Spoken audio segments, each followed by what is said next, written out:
Chapter 1. The Journey to Pandora. He had been a soldier before he was a passenger, and he had been a brother before he was alone. In the quiet prior to departure, when the last paperwork had been signed, and the last argument had exhausted itself into silence, Jake Sully found himself admitted to a voyage meant for someone else, bearing a name that no longer answered, carrying a body that answered him with pain.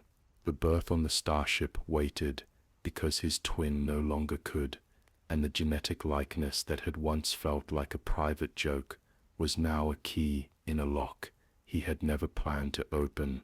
There are choices, and there are currents stronger than choice, and he was already drifting in one when the lids of the cryopod settled and the living noises of Earth fell away. Time slipped its leash once the ship fell to cold engines and automated routines, and 6 years and more folded into the quiet arithmetic of hibernation. He dreamed only his body's dream when kept from remembering, a dream of blankness that felt like mercy, until alarms and soft light invited him back, and he learned to breathe again through a throat made unfamiliar by sleep.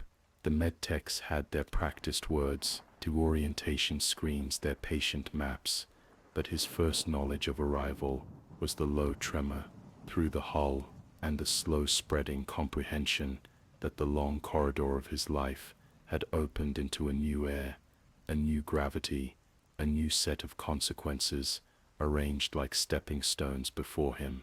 They told him the planet's name was Pandora, and that its skies ran like a bruise of deep blues and greens around a world too alive to sit still under the human gaze.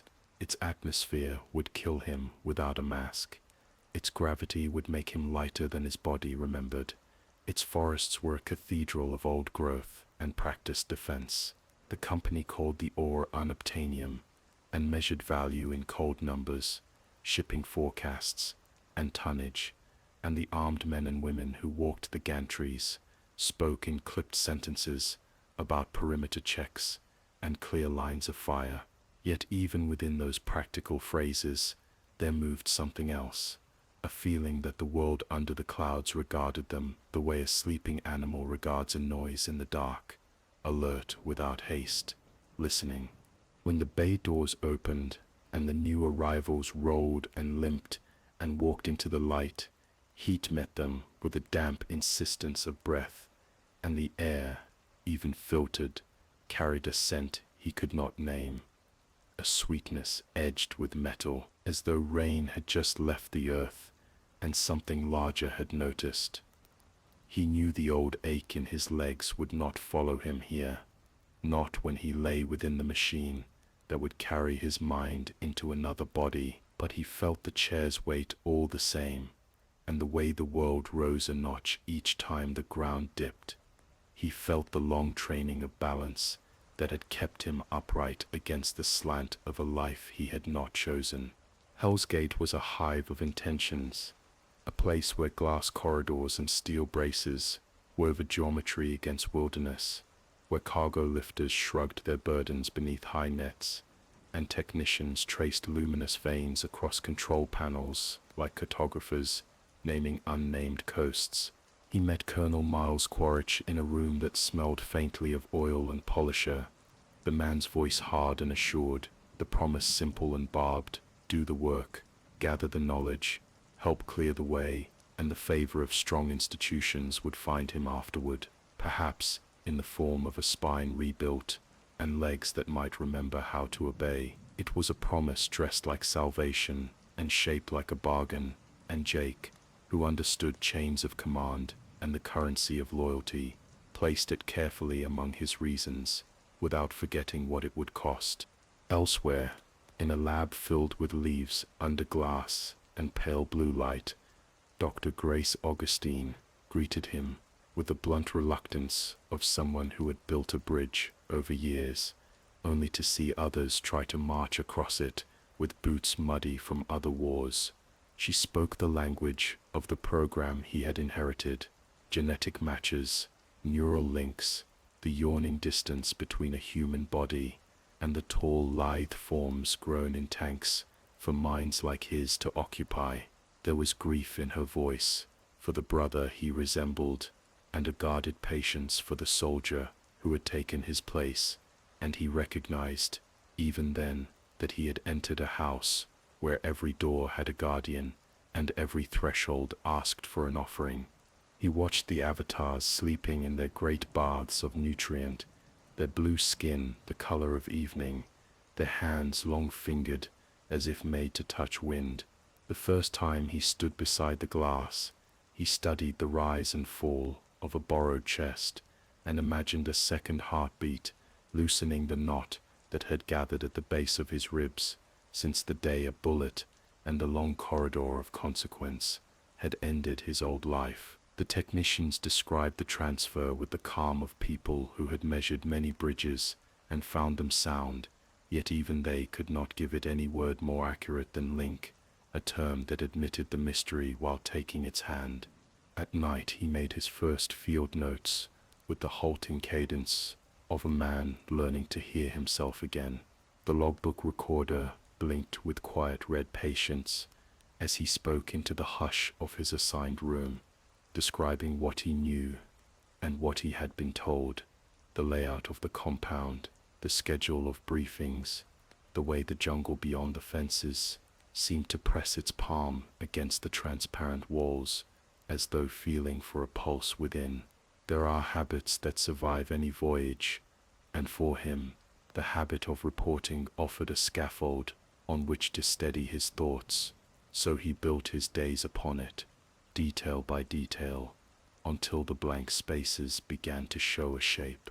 From a window he saw the tilt rotors rise and settle like great insects, their blades stitching threads of wind across the apron, and beyond them a line of far-off trees that did not end so much as refuse to conclude, continuing into a green that grew less color than presence. He learned the route names, the security protocols, the warning signs for toxins and spores, but what fixed itself in him was simpler, the sense that whatever lay past those fences was not waiting for them, not sleeping, not idle, but alive in ways that would not be catalogued by men who measured worth only in extractable units. It was a suspicion that arrived without proof, and yet felt as solid as steel. When the day came to enter the link room, the floor rolled gently underfoot with the hum of sustained power, and the beds awaited, arched machines like the ribs of some bright animal. The team moved with the economy of ritual, checks called out and answered, calibrations confirmed, saline lines primed and gently draped. Grace stood at the head of his station, and her expression held neither invitation nor refusal, only the stern quiet of a teacher at the start of a lesson that must be learned by doing. He lay back and felt the curve of the cradle take his weight, the harness crossed his chest, and the world narrowed to the cool mask's breath and the dull percussion of his heart. He closed his eyes to the room of glass and steel, and opened them toward what waited. Between one breath and the next, the distance stretched long and thin, a bridge of impulse, an intention thrown over a gap he could not name, and he found himself listening inward, as though a door within might turn, if he leaned his whole life against it. It occurred to him in that last calm moment that every story he had ever believed about himself, about duty and failure and the temporary shape of a broken body, was only a shoreline, and that beyond it, a new country began. The lights dimmed, the machine sighed, and he crossed into it like a man stepping forward when his name is called. Outside, beyond the walls, and the rebreathers, and the wagered promises, Pandora breathed, untroubled by human clocks, the great forest folding and unfolding its green like a patient tide. In the hinge of that quiet, between the old life and the new, Jake Sully drifted, not as a myth, not yet as a legend, but simply as a traveler who had come farther than distance, and who, without knowing what he would see, was ready, at last, to learn how to look. Chapter 2. Into the Green. When he awoke, he did not at first understand the meaning of the light. It fell through the leaves like water, rippling across the blue of his hands. The air was heavy and alive, full of scents that mingled with sound, the soft thrum of unseen wings, the whisper of breath through vines that seemed to move of their own accord.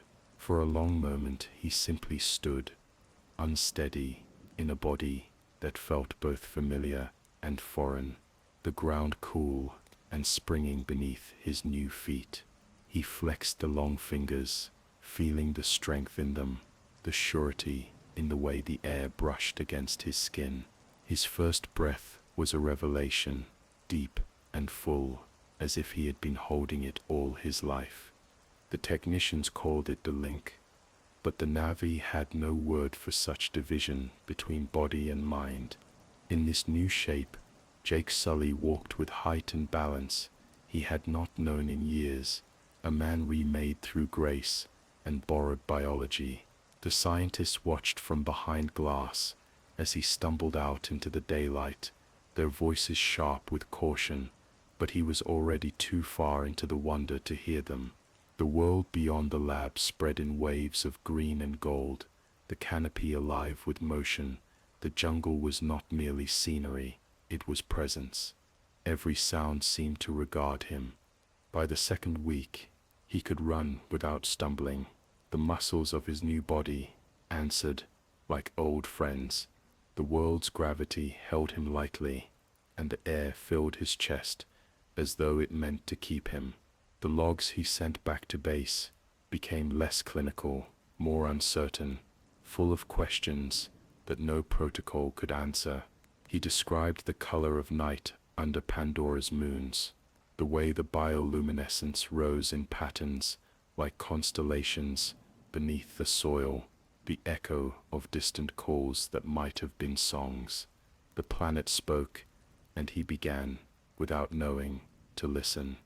Farther on, they came to a clearing where the light fell unbroken. The roots of the great trees coiled upward like the spines of sleeping beasts, and through them moved shapes he had only seen on screens, creatures six-legged and bright-eyed, their hides patterned in shifting color. The avatars paused to let them pass. Grace explained each species with a mixture of pride and fatigue, a cataloger weary of translation, but Jake heard little of her words. He was looking, truly looking, and in that looking felt something stir within him. It was not faith, not yet, but it was the seed of reverence. When Grace found him, she wore her own avatar body, with the practiced ease of one long accustomed to the shift. She scolded him, as any mentor might, for running before he could walk. Yet beneath her tone lay a faint smile, a recognition that awe has its own logic. They followed the narrow trail away from the compound, the forest rising around them in great tiers of leaf and light. The air shimmered faintly, where spores drifted like embers, glowing soft blue where they touched the skin. Jake brushed one away, and it dissolved at his touch, leaving behind only the faint scent of earth and rain. On one patrol, the sky burned with evening when the ground gave way to a ravine. His escort scattered, shouts cut short by static. He fell through branches, landing hard among ferns that glowed where his blood struck them. For the first time, he was alone, without translation or guidance, his link intact, but his lifeline gone. The forest, which had until then seemed a place of wonder, now showed another face, the low hiss of predators, the flicker of eyes beyond the reach of light. His breathing slowed, each motion measured. The soldier in him, long dormant, woke without command. The forest did not let him rest long. From above, faint lights descended, seeds, weightless and luminous, drifting like thoughts freed from a dream. They gathered around him, settling on his shoulders and hands, pulsing gently, as though taking measure of his heart. He raised his palm to the glow, and the seeds shifted, following the air of his breath. Later he would learn they were Ato Kirines, pure spirits of eywa, drawn to what is meant to be. In that moment, he only knew peace, the kind that asks for nothing. It was then that the Thanator came, a black shape coiling from the shadows. Its limbs struck the ground with the weight of thunder, jaws wide in silent promise. He ran, instinct over instruction, leaping roots that rose like the bones of the earth. The chase was chaos and heartbeat. Branches broke, vines tore, and still the beast came, relentless as consequence. Only when he burst into the open did he find a fleeting miracle, the towering roots of a great tree forming a wall between them. The creature halted by mystery or mercy. When it turned away, melting back into shadow, Jake fell to his knees, shaking, laughter and terror tangled in his throat. They would not kill him. Instead, they would teach him. Neytiri was appointed his guide, though her eyes said she would have refused if choice had been hers. And so began the long days of learning, of watching, of becoming. The jungle that had once seemed vast and unknowable began to open, each sound and color no longer a riddle, but a word in a language that asked to be lived, not spoken. Jake found in their patience a mirror for his own longing, the wish to be whole, not in flesh, but in understanding. It was there. Neytiri found him. She emerged from the tree line, with the grace of a creature born from it, bow in hand, eyes sharp and wide. Her gaze moved over him, this clumsy outsider wearing the skin of her people, and she drew the string back in silent judgment.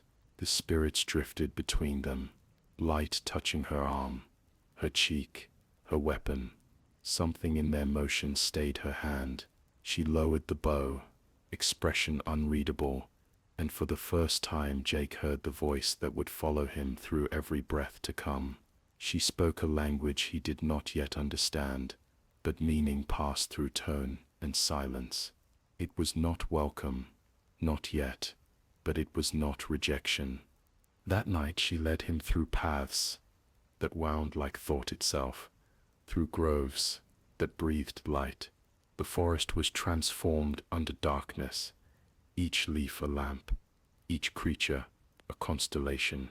The Na'vi village appeared not as settlement, but as song, the woven homes glowing in gentle rhythm, connected by bridges that swayed like lullabies.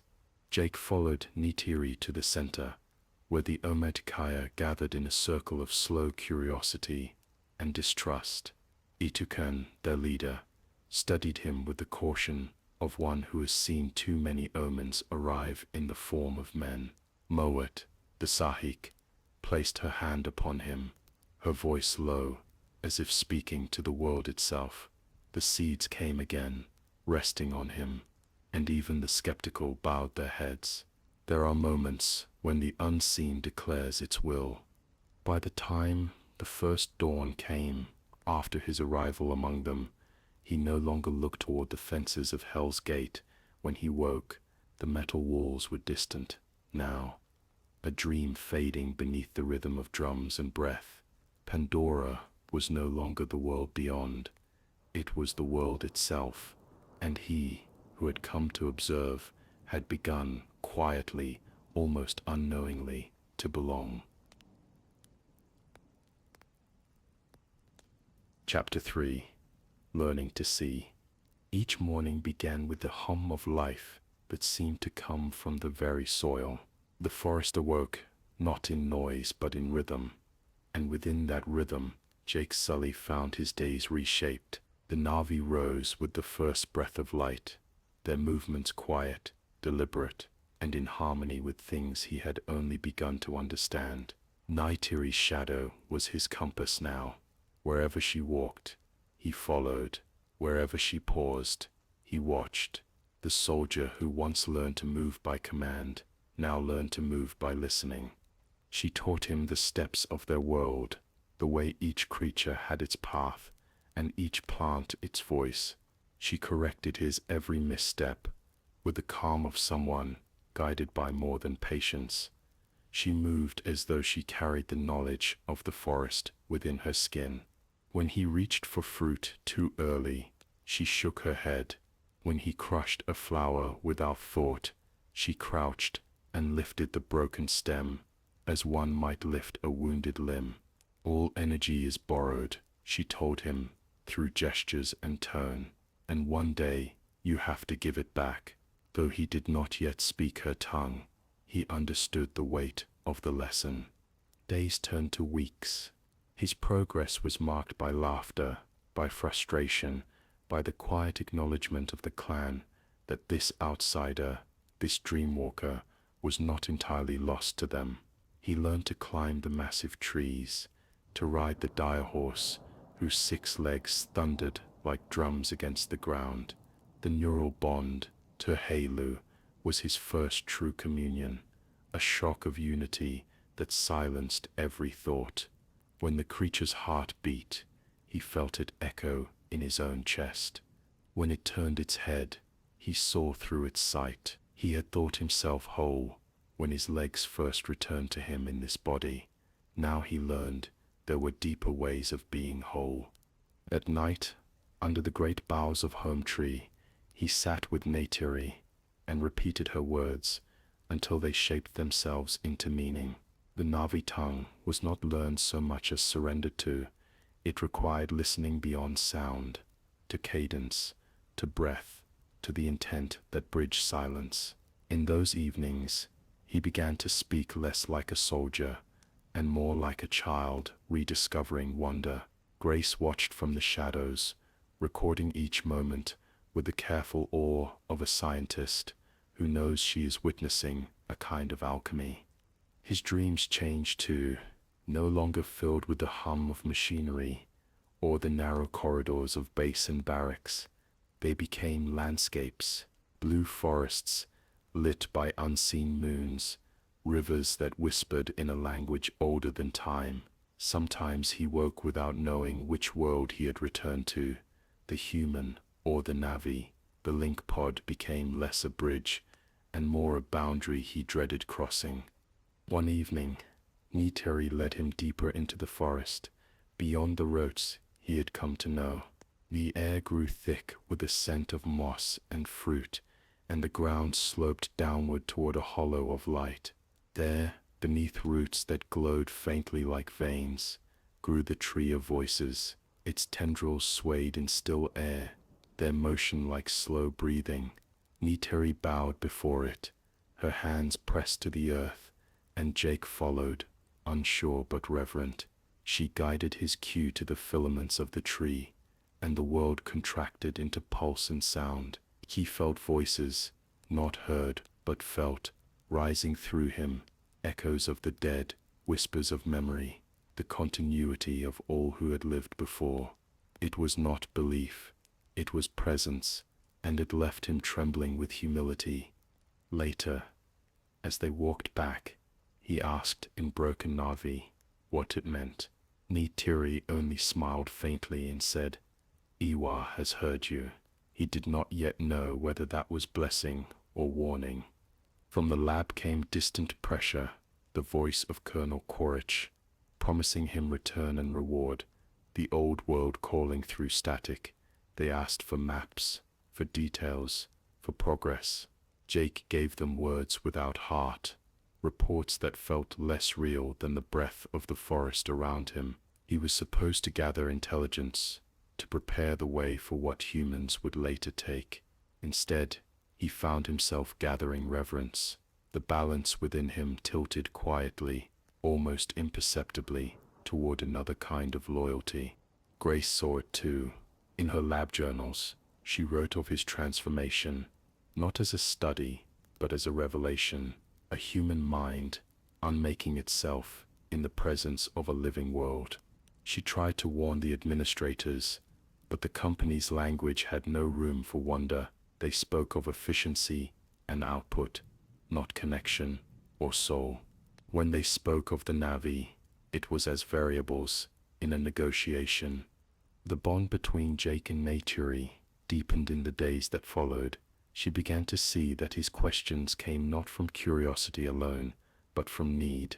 The need to understand the world as she did, to see it not as an environment, but as a being. He had once fought for orders, for survival. Now he fought for comprehension, and though she told herself he was still an outsider, something in her gaze softened when he stumbled over their songs, when he returned from training bloodied, but unyielding. The forest which tests all who walk within it had not rejected him. The day he took his first flight upon an ikran was the day the forest itself seemed to acknowledge him. The cliffs of the Hallelujah Mountains rose like the bones of the sky, their edges veiled in cloud. Neytiri's voice was steady as she guided him through ritual and risk. Choose one, make the bond, survive its wrath. The creature he faced screamed and struck with wings, like storms. But when their cues met, the struggle became surrender. Together they lifted from the stone into the free fall of air and sunlight. For a heartbeat he thought of nothing. No orders, no past, no pain. Only the sound of the wind speaking his name through the rush of flight. When they landed, Neytiri touched his shoulder and said, "You are ready." She did not mean trained. She meant seen. That night, the Urmetier sang for him, the first human to be accepted among them. Firelight danced across the circle as the drums spoke to the pulse of the forest. Jake watched the faces around him, saw in them not alien strangeness, but something deeply human: grief, joy, endurance, faith. For the first time, he felt not like a visitor, but like a man returned home from a long and silent war. Yet even in the warmth of that acceptance, a shadow stirred beyond the horizon. The humans had begun to move their machines closer to Hometree, their scanners hungry, their patience thinning. And though Jake had learned to see through the eyes of the people, he knew the eyes of his old world still watched through his. Somewhere beyond the tree line, conflict gathered like a storm, not yet given a name. The forest slept, but only for now. Chapter 4.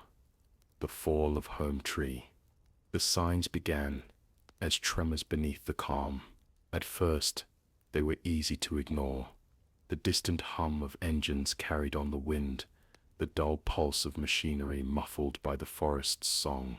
The Na'vi spoke of the sky people's growing boldness, but for a time it felt like rumor, the kind of unease that moves through a village before a storm. Jake heard the reports from the human camp through Grace's transmission: new dig sites, accelerated schedules, directives wrapped in corporate urgency.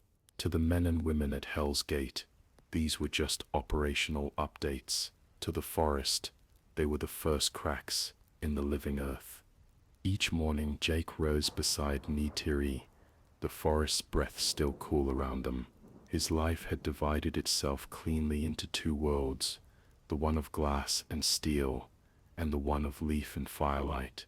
And though he crossed between them each day, he felt the pull toward one growing stronger. His reports became hesitant, edited, full of omissions.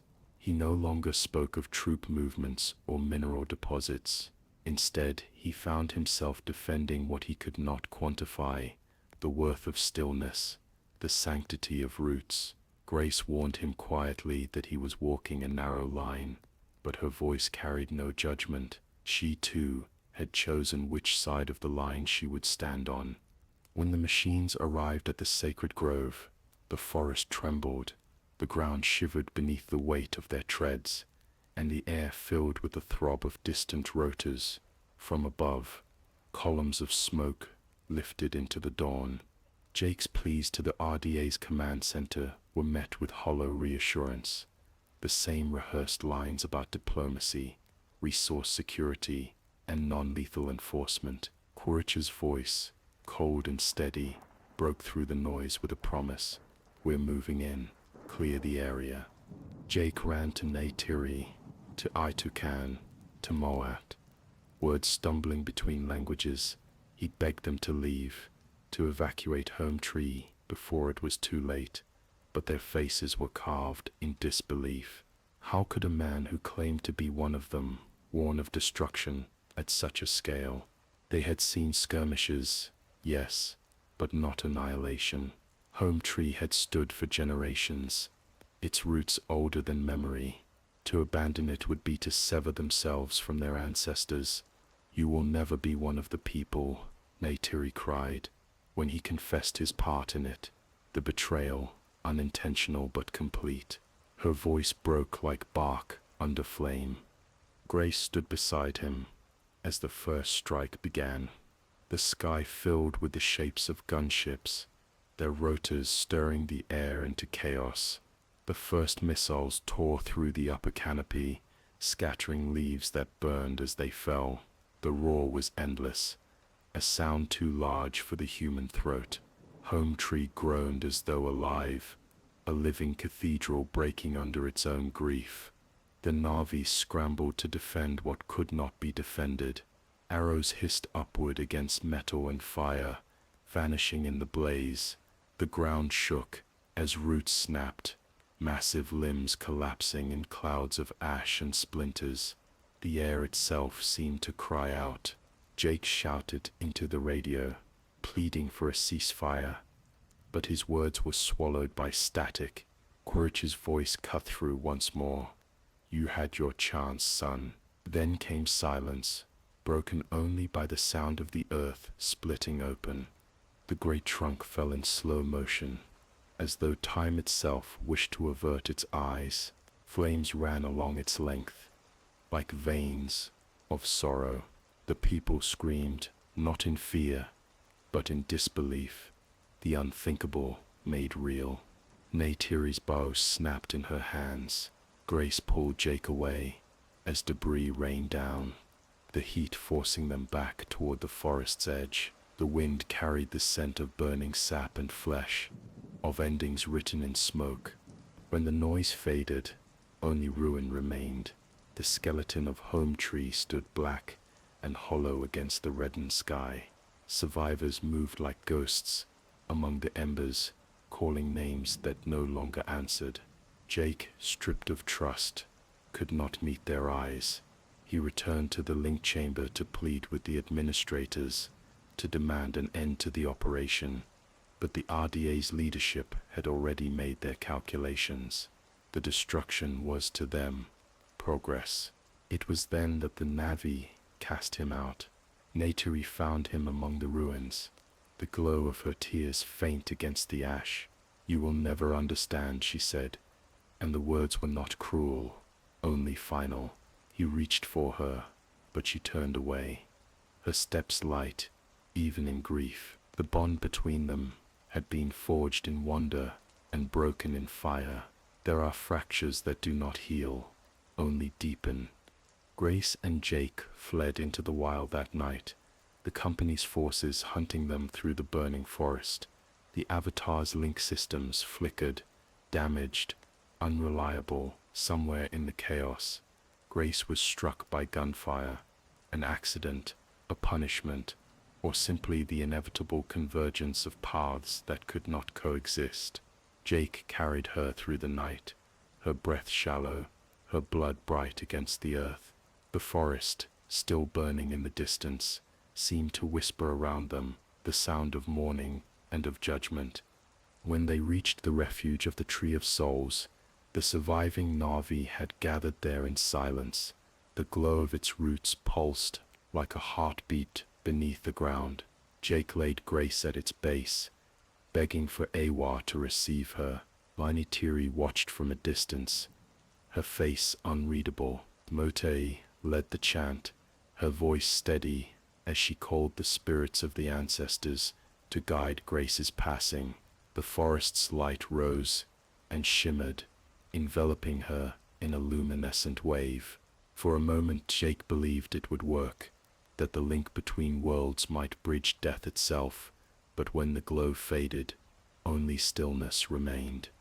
Grace was gone, but something in that exchange had shifted. The forest had listened. The loss had not been in vain. That night, as he knelt before the gathered Na'vi, Jake spoke with the gravity of one who has seen his own soul divided. He swore to fight for Pandora, not as an observer or an intruder, but as one of the people. His human body lay miles away in the shell of Hell's Gate, but here, beneath the vast roots of what remained unbroken, his heart found its place. Neytiri looked at him then, her gaze neither forgiving nor condemning, only knowing. The forest had taken much, but it had left him purpose.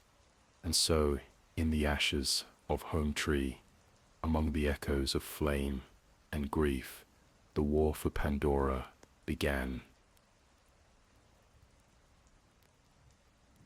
Chapter 5. Toruk Makto. In the days that followed the Fall of Hometree, Pandora seemed to hold its breath. Smoke drifted between the valleys, like a ghost refusing to leave.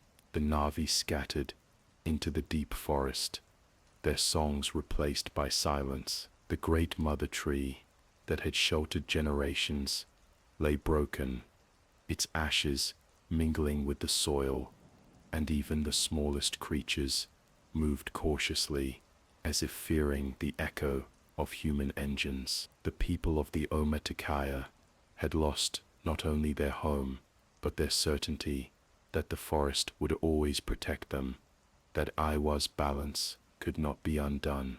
Jake Sully moved among them, no longer as a guest, not yet as a leader, a man suspended between atonement and awakening. His words had no weight in the beginning. To many, he was the voice that had called destruction upon them. Yet where despair rooted itself, purpose began to take form. In the quiet beneath the Tree of Souls, Jake found resolve. He had failed as a soldier, failed as a spy, but there remained one thing he could still do: fight for the living world that had given him a second chance. He turned first to the link, to the fragile thread that bound his two selves.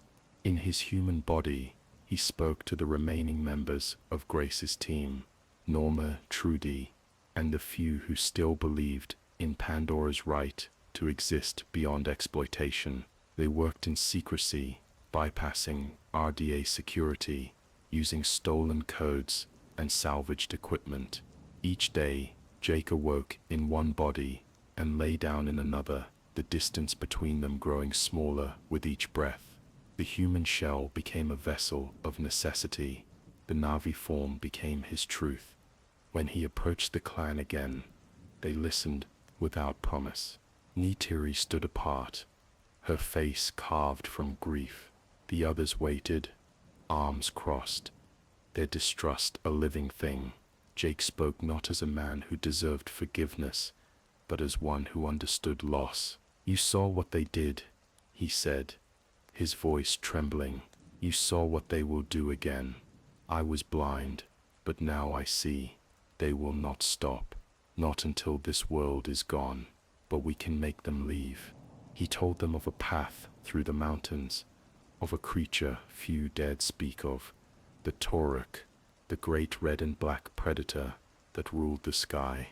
In all their history, only 5 riders had ever lived to tell the tale.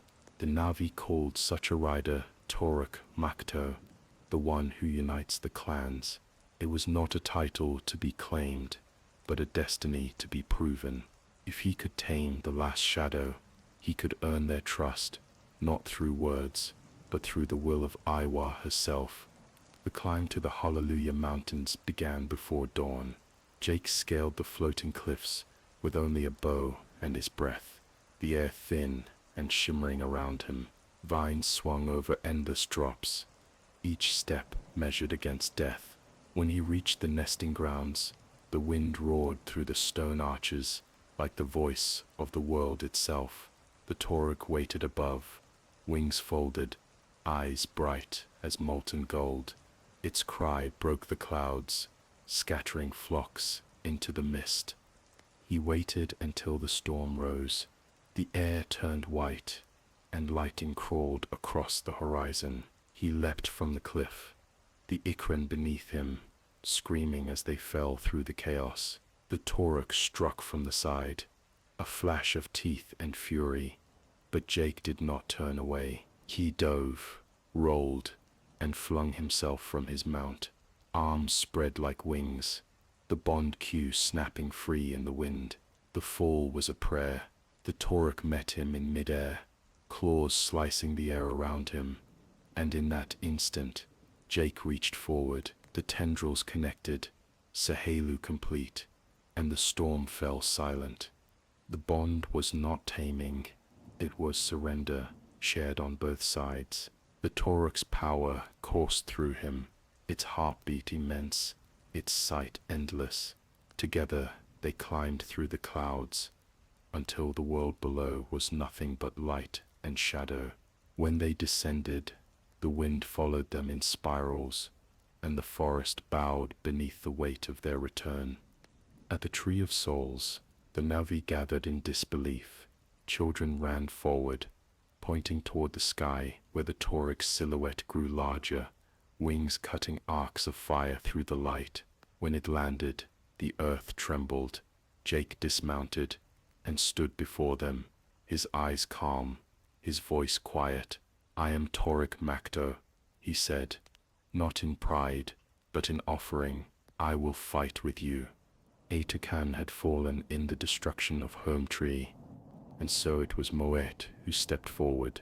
She placed her hand on his chest, feeling the truth beneath his words. Neytiri's eyes softened, and the grief between them became recognition. The Navi bowed, one by one, and the drums began to sound. Across Pandora, words spread like fire through dry grass. The rider of the last shadow had returned. Jake wasted no time. He and Neytiri flew to the distant clans, the horse clans of the plains, the reef clans by the sea, the mountain riders who spoke with thunder in their voices. One by one they listened. Some doubted, others remembered the old stories. All had felt the tremor of the forest's pain. When Jake landed before them on the Toruk's back, their hesitation turned to belief. He did not ask for allegiance. He offered purpose. "They will burn this world," he said, "unless we stand as one." By the time the moons rose full, the clans had gathered. Thousands of Navi stood beneath the floating mountains, their mounts restless, their bows strung with arrows that shimmered like starlight. The sky was alive with the glow of the forest and the soft pulse of eywa's light. For the first time, humanity's machines faced not scattered tribes, but a world united. That night, Jake sat alone beside the Tree of Souls, listening to the voices that moved through its roots. Grace's voice was among them, faint but present. "You're ready," she seemed to say. He closed his eyes and whispered his vow again, to fight not for redemption, but for belonging. When dawn came, the drums began again. The Toruk spread its wings, catching the first light, and the Navi rose behind him, like the tide. Above them, the sky shimmered with promise and grief, and Jake knew that from this moment forward, there would be no turning back. The war for Pandora had found its heart. Chapter 6. The Last Breath of the Sky People. The sky burned before the battle began. From the horizon came the long line of human ships, their engines thundering through the clouds, their metal hulls gleaming with the light of false suns. The air itself seemed to flinch beneath their approach.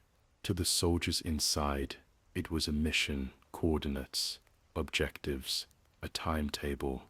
To the Navi, waiting in the forests below, it was the sound of extinction arriving with discipline and purpose. Jake Sully stood at the head of the gathered clans. The Toruk waited behind him, wings folded, its gaze steady and unreadable. All around, the Navi prepared in silence. The riders checked their arrows. The ground warriors whispered prayers to eywa. There was no illusion of victory, only the knowledge that they were part of something greater than survival. They were defending the memory of the world itself. He moved among them quietly, his footsteps light upon the bioluminescent soil. Neytiri met his gaze. Her face was calm, the calm of one who has already made peace with whatever must come. They clasped hands briefly, saying nothing. Words in that hour could only diminish the truth between them. When the first dropships broke through the clouds, the drums began. The sound carried through the trees, rising and falling like a heartbeat. The Navi mounted their Ikran and dire horses, their chants merging with the wind. Jake climbed onto the Toruk's back, feeling its strength surge beneath him. "This is our land," he whispered, "our home." The sky erupted, missiles streaked through the air, explosions blooming among the floating mountains. The Navi rose to meet them, a storm of arrows and flight. Metal met to life in the open sky. Gunships spun through clouds of fire as the Toruk dove, its claws tearing through engines, its roar shaking the valley. Jake shouted orders, but the battle was chaos, too vast to command, too alive to be controlled. Neytiri led the ground defense, her movements a blur of grace and fury. She loosed arrows with unerring precision, her mount weaving through bursts of flame. The forest itself seemed to awaken to a call.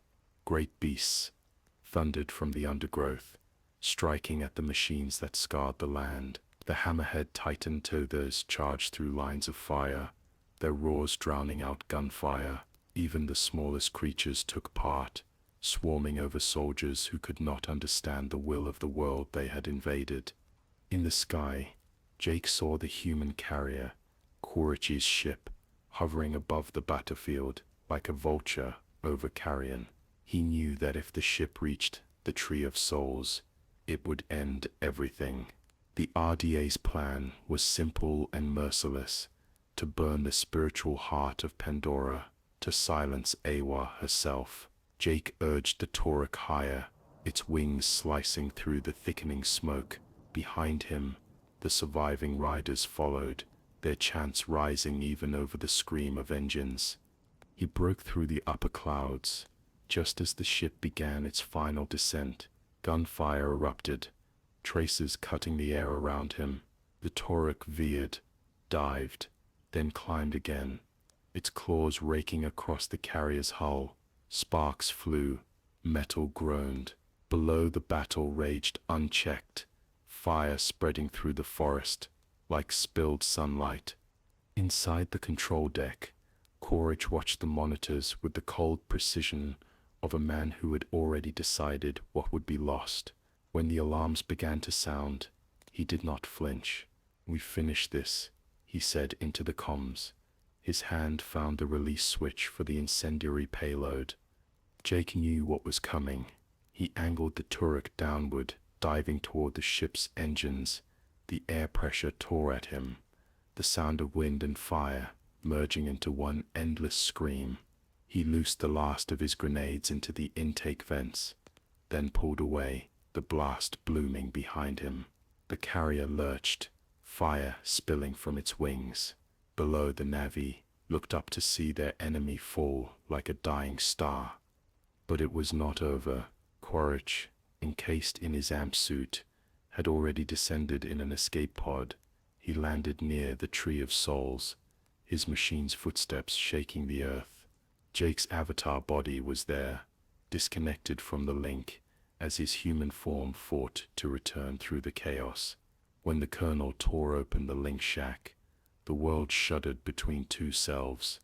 Jake emerged into the battle's aftermath, with the Toruk circling above. He found Neytiri fighting alone, arrows spent, the amp suit towering over her. Quaritch raised the blade of the machine, his voice crackling through the speakers. "You think you can beat us? This world belongs to us." Jake charged, leaping onto the suit's arm, driving his knife between the armor plates. Sparks burst like lightning. Quaritch struck back, flinging him aside. The air burned with smoke and fury. Neytiri drew her last arrow and aimed for the unarmored gap at the neck. The bowstring hummed, the arrow flew, and the metal beast fell silent. Toruk collapsed with the hiss of fading hydraulics, his eyes fixed on the sky that would not remember him. The silence that followed was not peace, but release. The wind passed through the broken forest, as though carrying away the breath of the sky people. Jake lay on the ground, his link fading, his vision dimming. Neytiri knelt beside him, holding his face in her hands. "I see you," she whispered. He smiled faintly. The last word of one life, the first of another. The glow of eywa's tendrils gathered around them, their light soft and unending. In the hours that followed, the survivors of the RDA were led to their ships. The Na'vi watched from the tree line as the metal giants lifted from the earth, their engines sputtering against the resistance of the world that rejected them. The humans would return to the stars, their conquest undone, their dominion revoked. Pandora exhaled as they vanished into the dark. That night, the forest glowed brighter than before. The Tree of Souls pulsed with quiet power, and the Na'vi sang, not in triumph, but in remembrance. Jake's human body lay beneath the branches, still and pale, while his Na'vi form waited nearby, breathing softly.